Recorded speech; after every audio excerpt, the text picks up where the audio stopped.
This is John with WesleyGospel.com. I'm going to talk about why I believe that the world is 6,000 years old and why this is anti-evolutionary, anti-Darwinian, and is the plain teaching of the book of Genesis and in the chronologies of Matthew and Luke, in the genealogies of Jesus. Why why do why do young Earth creationists hold to such an extreme view?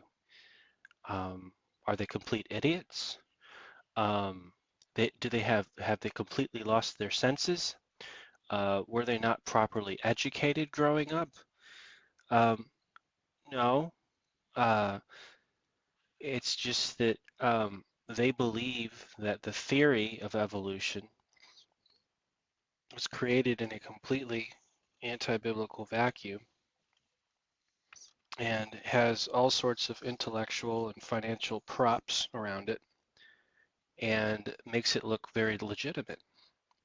And young earth creationists uh, stubbornly adhere by faith that the creation miracles that happened in Genesis chapter 1 happened exactly as they said.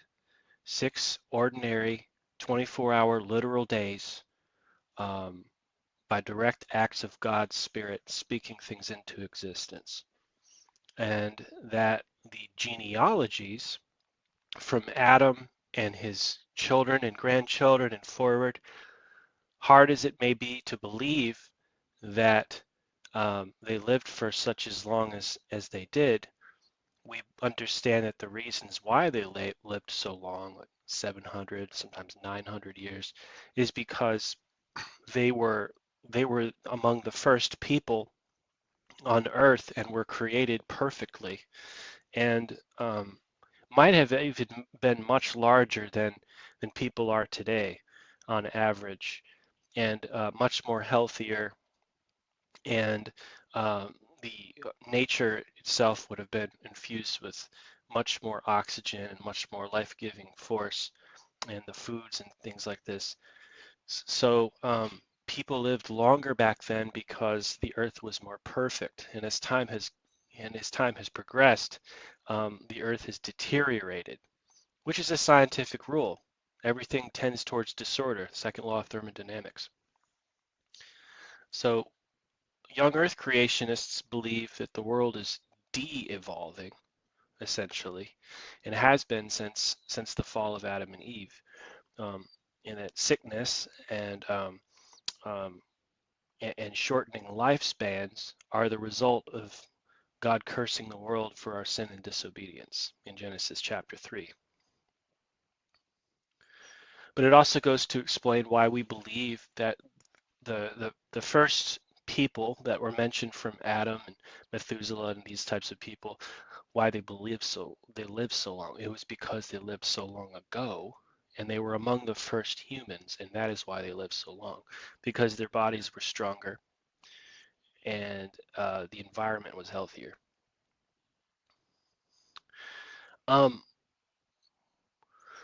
Now, I would like to legitimize the belief of young Earth creationism with some citations of history, because you have to understand that the perspectives that have been cast upon our world through science classes, natural history museums, and science magazines, and science TV shows.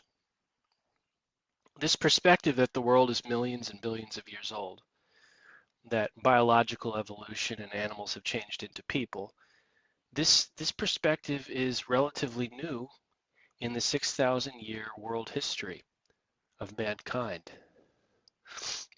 Um,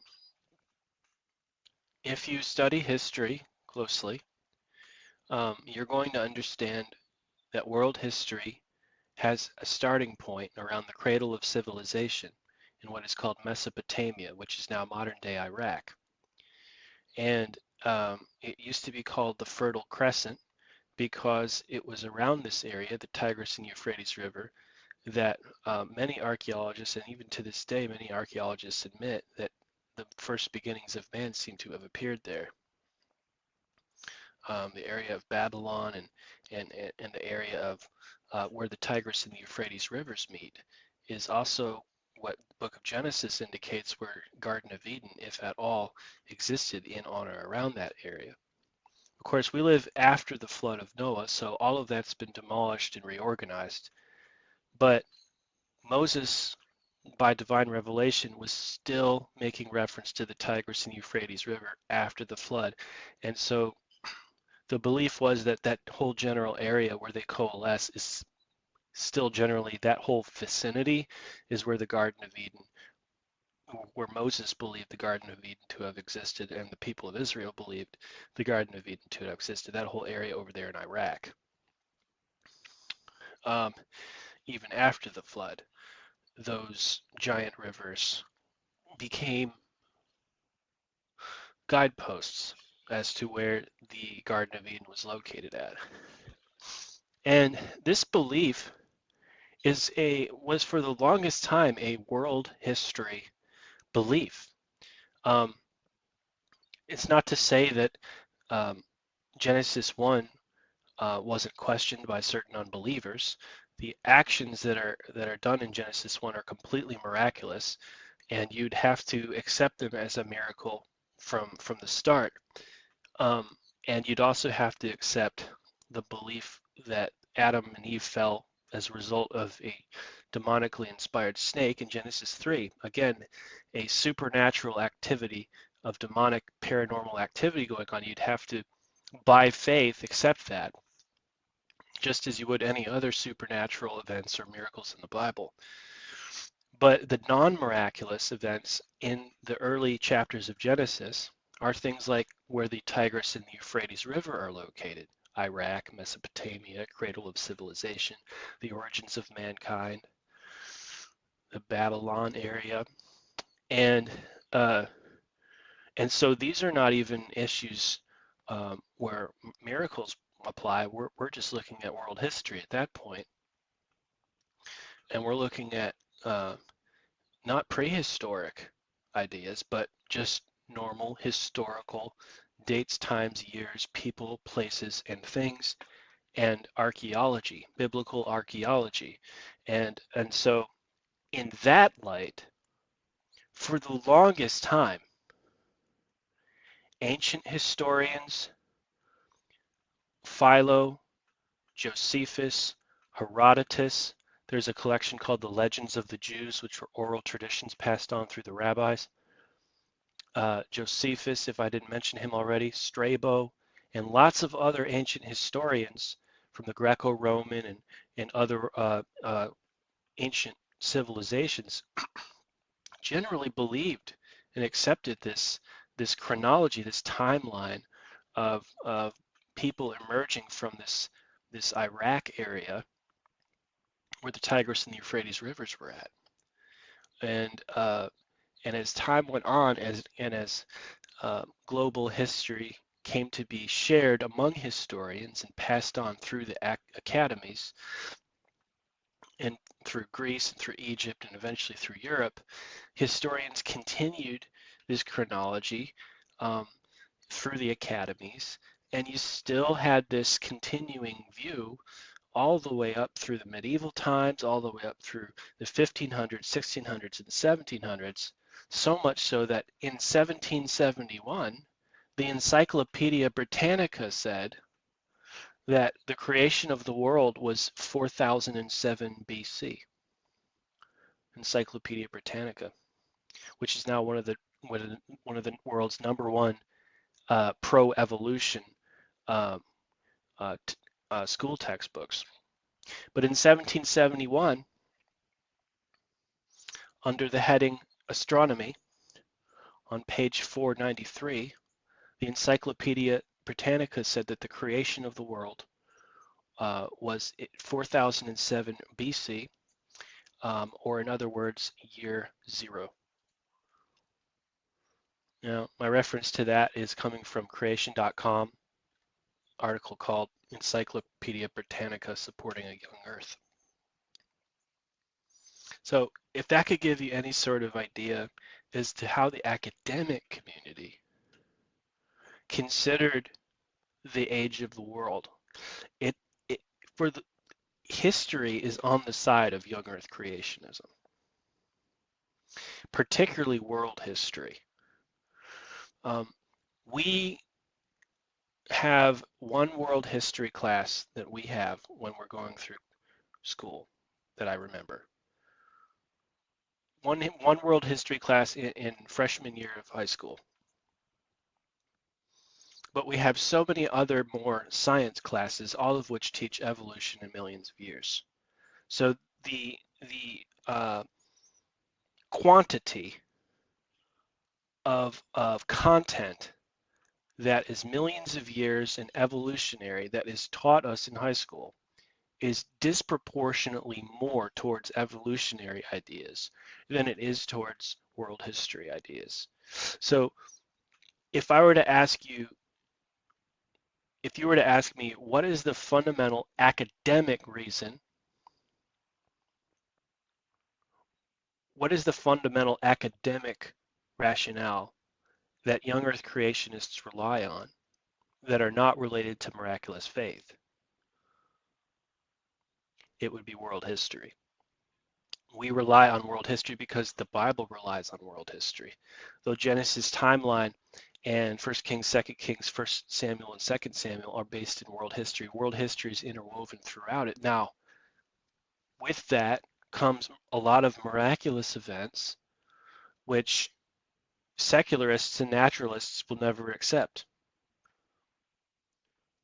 And that's a problem for them and always will be because of naturalism, which is an ideological viewpoint that was circulated, an anti-supernatural worldview that rejects the spirit world and miracles, that was circulated in the British scientific community long before people came up with ideas like millions of years in evolution.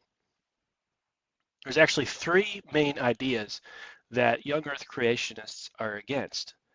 They're against naturalism, they're against millions of years, and they're against evolution. But usually we just wrap this whole thing up by saying we're against evolution, but actually we're against three things. And naturalism, we are against that because God created the world in 6 days by miracles in Genesis 1. We're against millions of years because the timelines from Adam all the way up through Jesus and the 2,000 years since him is basically adding up to about 6,000 years. And we're against evolution because there is absolutely no narrative in Genesis that talks about animals changing into people. This came from Charles Darwin in his book Origin of the Species, which was published in 1859 AD, after Christ. So these are modern notions when you look at these science ideas of millions of years in evolution. They're modern when put up against the line of world history. Yes, they're 150 years old in Western society, but in terms of a 6,000 year world history timeline, they're relatively recent. We also have to understand that for the majority of human history, people accepted the opposite was true.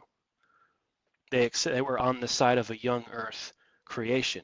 Now, although the Assyrians and people from different world religions believed in different gods, in terms of actual history, they were pretty much all on the same page on this line.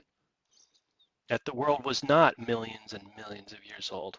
That history basically has all the people groups coming out of Iraq around 4000 BC.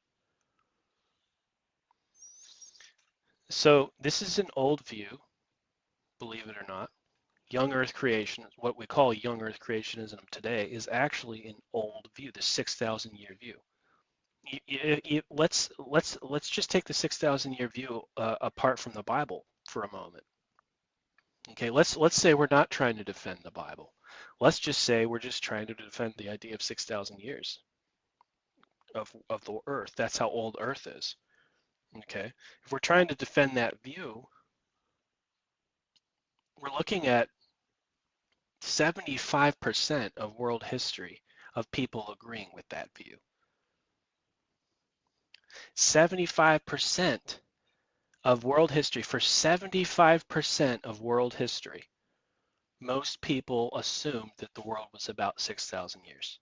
If you really look in the old history books, that's what it's going to say. Old. You have to find old ones. And you can now. You know, with the internet, you can look up really old stuff on Google. You can find some pretty surprising finds on Google Books today.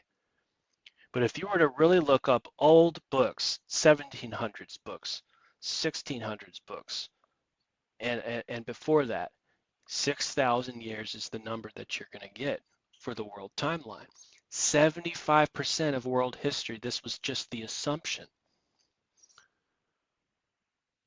There's a, if you go to christianbook.com, this chart is still being used today in some of the more fundamental Baptist churches. I saw this one recently. I live in South Carolina. If you get the chart that was designed by a young earth creationist in the 1800s, it is really impressive. It's called the Adams Chronological Chart. If you get the Adams Synchronological Chart, he does a really good job. He visually depicts the 6,000-year world history timeline alongside the Bible. But you gotta watch out with this thing. This thing's really long. It's like, I don't know, it's like something like 30 feet horizontally long. But man, I saw this in a church in a church hallway once, and it was so long, but it was just, oh my gosh, to see it so detailed out and like that, and it was such an anti-evolution um, uh, thing to look at, and it was so well done. And to see this was being demonstrated um, back then, and he took such seriousness towards it. I can clearly see it. It must have taken this guy years to put this thing together. But people have been very, very serious about this because what happened with Darwinism is we had a complete turning of a blind eye to world history. We allowed Charles Darwin and the scientific community to rewrite world history for us. Um, and I know that some of you listening to me might have 100 questions about all of the so-called proof and evidence for millions of years in evolution. My only answer to you would be to read some creationist books for a change, because 9 times out of 10, most of the people out there that believe in millions of years in evolution and try to mix it in with the Bible are still indoctrinated and or quote educated with anywhere between 4 to 8 books teaching evolution inside their head from high school and from college. These were textbooks that you read that you had to get good grades in. And the only way to undo these notions is to replace them with other books that teach the opposite. And that's what needs to happen. You need to unlearn what you have learned, as Yoga said.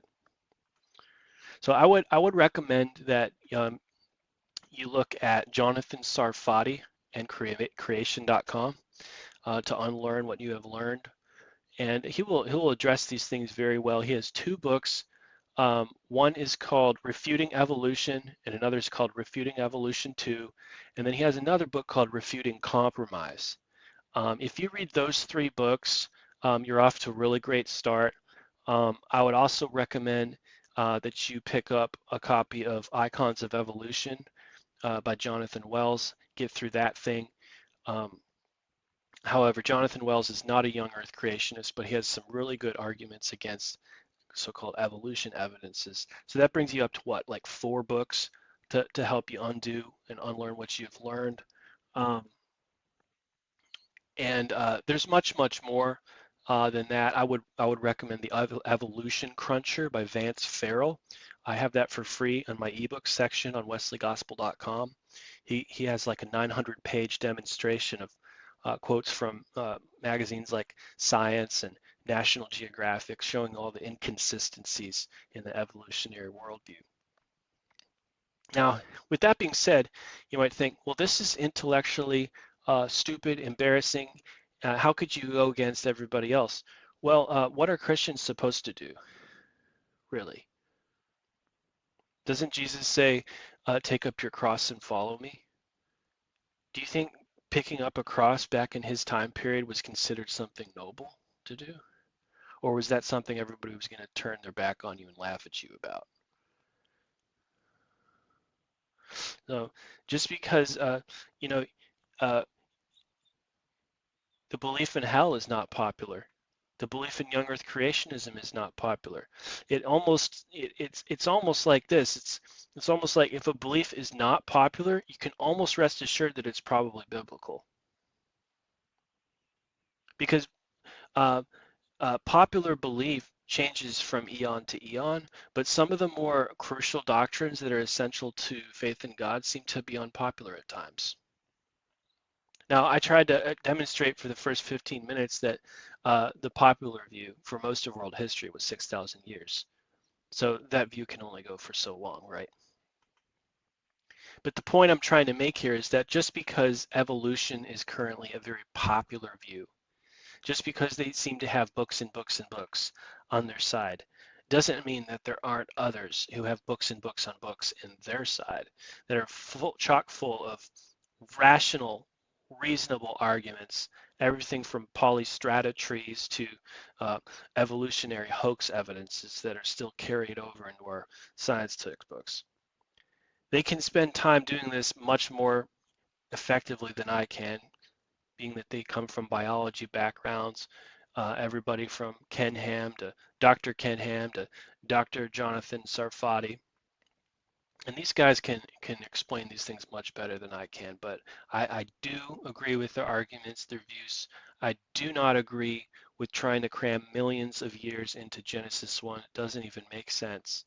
Um, and you and I both know that that's morally and intellectually dishonest to try to do that. And if a person's willing to do that in their spiritual life, to try to cram millions of years into Genesis 1, what else are they willing to do in their spiritual life? You might say, well, this doesn't matter. It's not the gospel of Jesus Christ. That's a deflection. That's a deflection from the issue. We're not talking about the gospel of Jesus Christ right now. We're talking about creation, and we're talking about the age of the world. And if you really want to be honest with yourself, let's dig in and get to the truth of that, and let's not start talking about the gospel like it's like we can just distract ourselves by saying that the gospel is more important than the creation issue. Now, you might say, well, why deflect from that? Why say that the creation issue and the gospel issue are not related? Easy, atheism. That's why. Atheism, agnosticism, skepticism, naturalism, rationalism, deism, and any other kind of ism that you can come up with. That's why. So the gospel's a moot point for these people if they can't get creation under their belt. The gospel will be a moot point. They won't believe in the gospel, let alone anything in the Bible, let alone in the existence of God if they can't get creation under their belt. For most of world history and for most of theological and church history, when anybody referred to creation with a capital C, they meant young earth creationism. We've had to qualify it in recent times. We've had to qualify it with the young earth quotations in there because of all these old earth evolutionary creation people floating around here. 75% of Christians believe in evolution-based creationism, of compromising millions of years into Genesis 1, of thinking that Adam was some sort of an ape man. Okay, 75% people think that the gospel is more important than getting this issue worked out. I say it's a huge problem. 18% of millennials are attending church now, and it's all related to this. It's all related to secularism, naturalism, agnosticism, rationalism, and atheism stemming out of Darwinism. We have got to get this thing wrapped up. The gospel is not more important than getting creation under our belt. That is a diversion. That is a distracting comment, and people need to get serious about creation now. This is destroying the church. This is a spiritual hazard, and this is not a trivial issue. God bless you out there. This is John with wesleygospel.com.